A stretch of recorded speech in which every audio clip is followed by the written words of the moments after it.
The men sat in tense anticipation as their boats drifted closer and closer to the shore. Some clutched their muskets tightly, their fingers brushing against the cool metal, while others stared out towards the sea with fearful eyes. No matter how they spent these final moments, they all must have privately wondered what fate awaited them as soon as they set their feet ashore. As soon as they reached the beach, the men wasted no time disembarking, quickly forming into their units. With a determined stride, they began moving towards Nassau, the capital of the British Bahamas, to plunder the town for arms and munitions. It is a tale that could be straight out of the Pirates of the Caribbean movie series, but this was actually the first action of what would eventually become the United States Marine Corps. This raid was led by the only Commander-in-Chief of the Continental Navy, the brutish seaman Commodore Esek Hopkins. Welcome to America's Forgotten Founders, where we will look at people whose contributions to the American Revolution, whether on the battlefield, in the halls of power, or on the home front, have been all but forgotten by the annals of history. Esek Hopkins was born on April 26, 1718, in the rural farming community of Scituate, which was then part of the colony of Rhode Island and Providence plantations. His parents, William and Ruth Hopkins, represented the creme de la creme of Rhode Island high society. While our sources disagree on how many siblings Esek had, the range is anywhere from 7 to 10, the one that would play the most prominent role in his life was the powerful and influential Stephen Hopkins, the several-time governor of Rhode Island and signatory to the Declaration of Independence. After his father's death in the summer of 1738, Esek relocated to Providence, the capital city. Leveraging his family's connections, he was able to quickly ascend to the rank of captain and jumpstart his maritime career. At the age of 25, the young captain would marry Desiree Burroughs, the daughter of the shipping tycoon Ezekiel Burroughs, on November 28, 1741. The couple would go on to have 9 children, with his eldest son John becoming a captain in the Continental Navy and serving under his father. He quickly rose to become one of the most prominent merchants in Rhode Island. His distinguished career included service as a privateer during King George's War from 1743 to 1748 and the 7 Years' War from 1754 to 1763, where he captured numerous Spanish and French vessels. These lucrative seizures not only made Esek very wealthy, but also earned him a great deal of admiration and respect as an able captain. He also developed a reputation as an energetic, aggressive, and outspoken man, prone to launching into profanity-laced tirades at his sailors. This reputation for uncouth, forceful, and ungentlemanly behavior would come back to plague him during his later service. Shortly after the end of the 7 Years' War, he and his brother, Stephen, the current governor of Rhode Island, founded a successful shipbuilding business in Providence. At this point, Esek became involved in the transatlantic slave trade, taking command of the slave ship Sally in 1764. Although Esek was a seasoned captain, he had no experience transporting human cargo. During the 15-month voyage, 109 out of 160 slaves on board died, and the remaining survivors were in poor health. This devastating voyage caused a financial nightmare for Nicholas Brown and Company, the company who chartered the Sally. Esek never traded slaves again. The tragedy turned one of the Brown brothers, Moses, into a staunch abolitionist. Illustrating the divide among many soon-to-be Americans, his brother John remained one of the leading slave traders in the United States, being the first person prosecuted under the 1807 Act prohibiting the importation of slaves. As tensions mounted between Great Britain and her American colonists, Esek's son John might have participated in the infamous Gaspi Affair. On the night of June 9, 1772, the British customs schooner Gaspi ran aground while attempting to chase a suspected smuggler near the Providence area. Seeing the vessel helpless, some Rhode Islanders, including John Brown I, a business partner of Esek and Stephen, seized the opportunity offered of putting an end to the trouble and vexation the ship caused daily. The burning of the Gaspi only further increased the animosity between the British and their colonists. As war loomed on the horizon, Esek prepared Rhode Island's defenses. He positioned guns to defend Providence in 1774 and was duly appointed the commander of the Rhode Island militia on October 4, 1775, with the rank of brigadier general. Events then moved quickly. At his brother Stephen's behest, a key member of the Naval Committee, Congress appointed Esek as commander-in-chief of the tiny Continental Navy on December 22, 1775. He would be the only person to serve as commander-in-chief of the Continental Navy. Shortly after his appointment, Esek was given command of 8 small, hastily converted merchantmen, as well as his orders. You are instructed with the utmost diligence to proceed with the said fleet to the sea, and if the winds and weather will possibly admit of it, to proceed directly for Chesapeake Bay in Virginia, and when nearly arrived there, you will send forward a small, swift-sailing vessel to gain intelligence. If you find that they are not greatly superior to your own, you are immediately to enter the said bay, search out and attack, take or destroy all the naval force of our enemies that you may find there. If you should be so fortunate as to execute this business successfully in Virginia, you are then to proceed immediately to the southward and make yourself master of such forces as the enemy may have in both North and South Carolina. Notwithstanding these particular orders, which it is hoped you will be able to execute, if bad winds or stormy weather or any other unforeseen accident or disaster disenable you so to do, you are then to follow such courses as your best judgment shall suggest to you as most useful to the American cause, and to distress the enemy by all means in your power. Make sure to remember these orders. Esek's loose interpretation of them will come back to haunt him. Before Esek and his small flotilla set sail, he was given a flag by Colonel Christopher Gadsden to mark his fleet. This voyage marked the first time the flag, which prominently displayed the words "Don't tread on me" beneath a timber rattlesnake on a yellow background, would be flown. After conferring with his officers and determining that their small fleet could not stand up to the overwhelming British naval presence in Virginia, Rhode Island, and the Carolinas, Esek followed the third and final part of his orders. He boldly set sail on February 17th to the Bahamas, knowing that Nassau, the capital of the British Bahamas, could provide desperately needed weapons and gunpowder for the Continental Army. Remember, the order said follow such courses as your best judgment shall suggest to you as most useful to the American cause. Arriving in the Bahamas on March 1st, Esek prepared his flotilla to seize Nassau at daybreak on the 3rd.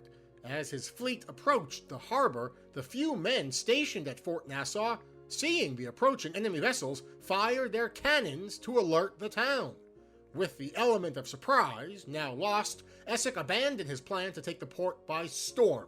He instead prepared a force of 200 Marines and 50 sailors to go ashore under the command of Lieutenant Thomas Weaver. The troops went ashore between noon and 2 p.m. This unopposed amphibious assault was the first action of what would become the United States Marine Corps. Rather than occupying Nassau, Weaver and his men spent the night at nearby Fort Montague, informing a British officer, Lieutenant Burke, who had approached them under a flag of truce, that they intended to seize all weapons and powder in the port by force if need be. Burke quickly relayed this information to the governor, Montfort Brown. After a short consultation with his advisor, Samuel Gambier, and believing he lacked the forces to defend Nassau, Brown ordered the militia to load the Mississippi Packet, the fastest vessel in the harbor, with as many barrels of gunpowder as they could. After loading 162 out of 200 barrels, the Mississippi Packet set sail at 2 a.m., successfully making her way out of the harbor. Hopkins, A gifted captain but no tactical genius didn't blockade the port, opting to keep his fleet in the safety of Hanover Sound 6 miles away. This amateurish mistake allowed the Mississippi packet to flee to St. Augustine in British-controlled Florida with its precious cargo. Unaware the packet had already departed, the Marines entered Nassau without resistance the next day. After spending 2 weeks loading all arms and powder their ships could carry, and with Governor Brown in tow, the fleet was ready to sail for home waters. During the return voyage, the flotilla captured the HMS Hawk and the brig Bolton, carrying much-needed supplies. On April 6th, the fleet engaged the 20-gun HMS Glasgow off Brock Island, Rhode Island. In a fierce but short engagement, the outnumbered Glasgow managed to outmaneuver the fleet and escape without significant damage. However, the Cabot, a brig commanded by Essek's son John, was not so lucky. Taking heavy fire, the Cabot was severely damaged, and John was among the wounded. After a brief stop in Newport, Rhode Island, the fleet arrived in New London, Connecticut on April 8th. This would be Commodore Hopkins' first and last action as Commander-in-Chief of the Continental Navy. Some members of Congress praised Hopkins for this daring raid. President of Congress John Hancock wrote to Esek immediately after his return, "I beg leave to congratulate you on the success of your expedition. Your account of the spirit and bravery shown by the men affords Congress the greatest satisfaction." Many other delegates, though, especially those from Virginia, North Carolina, and South Carolina, were less enthused. Essek's refusal to harass the British forces off of their coasts infuriated them. They were also less than pleased when it became known he donated 26 cannons captured in the raid to Newport, Rhode Island, to defend against British ships. Hopkins became entangled in the increasing regionalism and factionalism which had divided Congress, and his failure to capture the Glasgow, his perceived disobedience, and his appropriation of the seized material led to his eventual censure on August 12, 1776. Despite being publicly reprimanded by Congress, Hopkins continued serving and remained the Commander-in-Chief of the Continental Navy, though his reputation was in tatters. Nonetheless, he sought to strengthen the Continental Navy as best he could. Congress provided Esek with more ships to attempt a breakout. Since his return from the Nassau raid, the Navy was bottled up in Narragansett Bay by the larger British fleet. The Commodore was, however, unable to find men willing to serve aboard his ships. This failure, though, was not his. Congress indirectly caused it. Since the start of the war, Congress and the states had been issuing letters of marque to any private vessel willing to harass British shipping and act as a privateer. A letter of marque was a government-issued license that legally permitted a privately owned ship to engage, destroy, or seize any vessels from a nation at war with the letter's issuer. In effect, letters of marque authorized privateers to carry out their operations with the full authority of the United States. As privateers, sailors could claim any item found aboard a British vessel, allowing them to earn more than triple the wage they would make from the Continental Navy, which was forced to distribute any prizes to the colonies. As one writer put it, privateering was the best way to turn a profit and be a patriot, and everybody was going in for it enthusiastically, with a yo-heave-ho and a letter of marque. Hopkins' fleet remained at anchor for 2 years, unable to break out of the bay. Long-term animosity over Hopkins' leadership of the Navy finally reached a tipping point when several of his officers approached Congress, arguing that Hopkins was the source of the Navy's woes. While the men were critical of Hopkins' character, writing, "We consider him, on the account of his real character, quite unfit for the important public stations wherein he now pretends to act. We know him to be, from his conversation and conduct, a man destitute of the principles both of religion and morality. Congress was more alarmed by the accusations that Hopkins had tortured British prisoners. Before those claims could be substantiated, Hopkins arrested two of the officers, Richard Marvin and Samuel Shaw.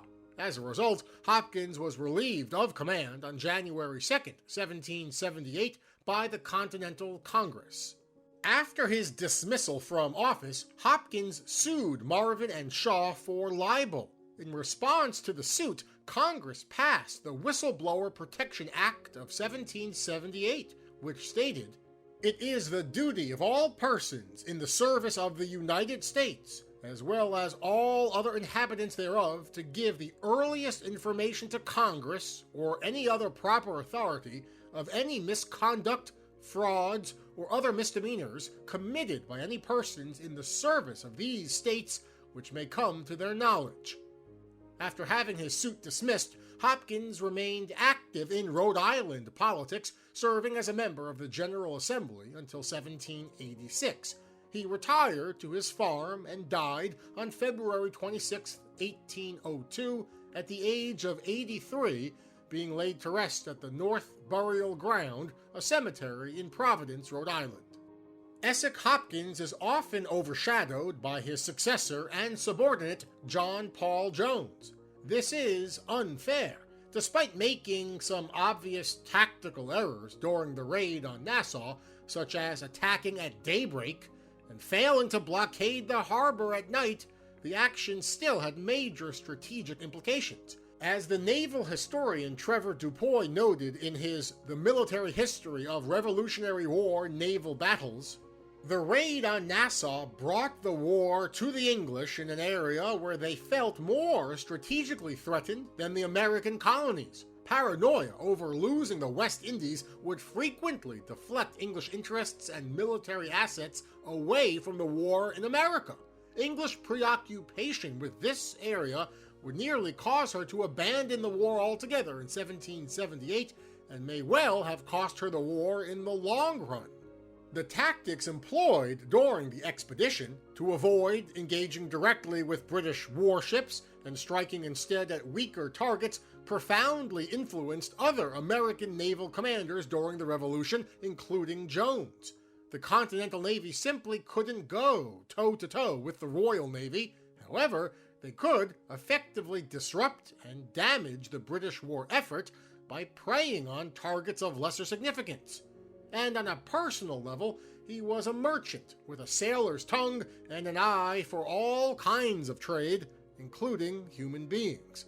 Whether it be his association with the slave trade, his reprimand by Congress, or his inability to do much after his initial raid, Hopkins nonetheless played a key, if often overlooked, role in securing American independence. I hope you found this video both informative and exciting. Make sure to like, subscribe, and comment. Join us next time as we look at our next forgotten figure, the masterclass spy and slave, Cato Howe.